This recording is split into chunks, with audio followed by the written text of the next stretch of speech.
নামাজ পড়লে আল্লাহ তাআলা দুনিয়ার জগতে শান্তি রাখে, আখিরাতে শান্তি রাখে। এখানে নামাজ আমাদের সবচেয়ে বেশি প্রয়োজন। আল্লাহ তাআলা হাদিসের মধ্যে নামাজের হিসাবে নামাজের কথাটা জিজ্ঞেস করেন। আর নামাজ পড়লে মানুষগুলো ভালো হয়। এটা আল্লাহ কোরআনে বলেন যে নামাজ যদি পড়ে চোর বাটপার গাঞ্জাখোর মদখোর সব কিছু আল্লাহ তাআলা ভালো করে দিবে। সুবহানাল্লাহ।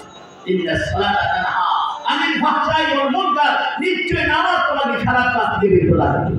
গাঞ্জাখোর যদি মসজিদ আছে দেখবেন সে গাঞ্জাখোর ছেড়ে দিবে। মদখোর মসজিদ আছে মদখোর একদিন সে ভালো হয়ে যাবে।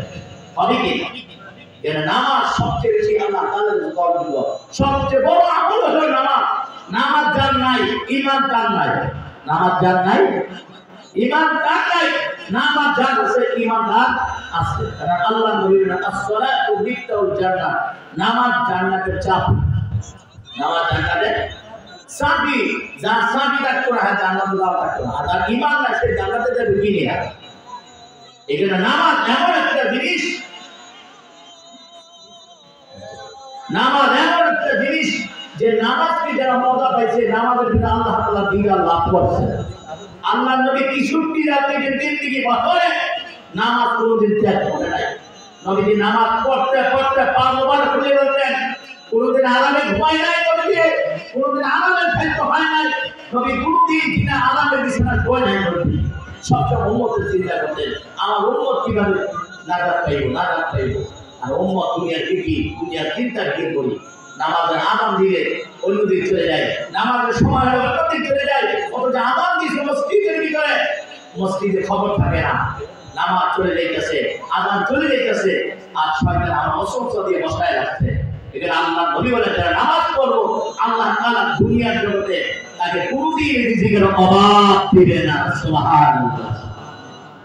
আল্লাহ নবী আর বলেন যারা 5 ওয়াক্ত নামাজ পড়বে আল্লাহ তাআলা তার শেষ নিঃশ্বাসের সময় যেই দিন দুনিয়াতে বিদায় হয়ে যাবে ওই দিন আল্লাহ তাআলা তার জবান দিয়ে কালিমা বাহির করবে। সুবহানাল্লাহ। শুধু তাই না, আল্লাহ নবী আরো বলেন তার লাশটা যখন কবরে রাখা হবে মানুষগুলো যখন চলে আসবে 2 জন ফেরেশতা তার কবরে আসবেন, তাকে বসাইবে রুখা দিয়ে তাকে জিজ্ঞাসা করবে হে মার রব্বুক ওয়া মা দীনুকা ইয়া রাসূল। নামাজি ব্যক্তি যদি হয়ে থাকে, ঈমানদার ব্যক্তি যদি হয়ে থাকে, এই 3টা প্রশ্ন তার জন্য সহজ করে দিবে আল্লাহ তাআলা। আর নামাজি কঠিন হয়ে দাঁড়াবে। শুধু তাই না, আল্লাহ নবী বলেন 3টা প্রশ্ন উত্তর দিলে সুন্দর বিয়া করে জান্নাতের একটা বিছানা তার সামনে বিছায়া দেওয়া হবে। এই নামাজি ব্যক্তিকে ঘুম পাতানো হবে। আল্লাহ তাআলা কিয়ামত পর্যন্ত তাকে ঘুম পাতানো লাগবে। কিয়ামতের কঠিন মুসিবতের দিনে যেন এই আল্লাহর বান্দা উঠবে, আল্লাহ তাআলা জান্নাতের গোড়া তার কবরের মাঝে রাখিয়া দিবে। সুবহানাল্লাহ। এই জান্নাতের গোড়া দিয়া আল্লাহ নবী জান্নাতের গোড়া দিয়েছেন। কুলচিরাত পার হবে, বীজের আকারের মতন পার হয়ে যাবে। যে বীজটা থাকে 30,000 বছর রাস্তা চলেছে, কোনো তিহিরার চেয়ে দাঁড় হবে ভাই। বেনামাজির জন্য অন্ধকার, নামাজের জন্য একটা বিশাল একটা ব্রিজ হয়ে থাকবে। আল্লাহ নবী বলেন তাকে জান্নাতের গোড়াটা বীজের আকারে তাকে পার করে দিবে। যারা নামাজ পড়বে 5 ওয়াক্ত আল্লাহ নবী বলেন কিয়ামতের কঠিন মুসিবতের দিনে কারো আমল নামা ডান হাতে দিবে বাম হাতে দিবে। আল্লাহ রাব্বুল আলামিন নামাজীর ডান হাতে তার আমল নামা দান করবেন।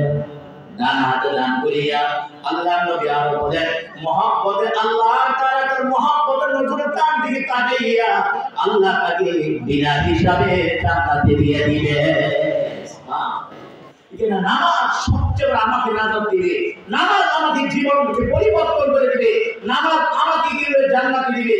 যা নামাজ আমাকে কবরের বাতি দিবে। নামাজ আমাকে আল্লাহ তাআলার সামনে আল্লাহ তাআলা আমাকে বিনা হিসেবে জান্নাত দিয়ে দিবেন। সুবহানাল্লাহ। নামাজ ছাড়া কোনো উপায় নাই। নামাজ আমার সবচেয়ে বড় ঈমান। নামাজ যার নাই ঈমান তার নাই। নামাজ যার আছে ঈমান তার আছে। অনেক বলে একটা নামাজ একটা রোজা। কিসের একটা নামাজ একটা রোজা? নাম দোয়া একটা রোজা। সালাকি বলে কি নামাজ একটা নাম, রোজা একটা নাম। 30টা রোজা 5 ওয়াক্ত নামাজ, এই কথাটা ঘুরেই বলে না। বুঝলেন? সে বলে যে একটা নামাজ একটা রোজা। এগুলি করে বিভ্রান্তি সৃষ্টি করে, এগুলি থেকে আল্লাহ তাআলা আমাদের সকলকে হেফাজত করুন। সর্বদিক থেকে আমাদের এই এলাকার পাশের প্রতি রহমত বরকত আল্লাহ তাআলা নাযিল করেন।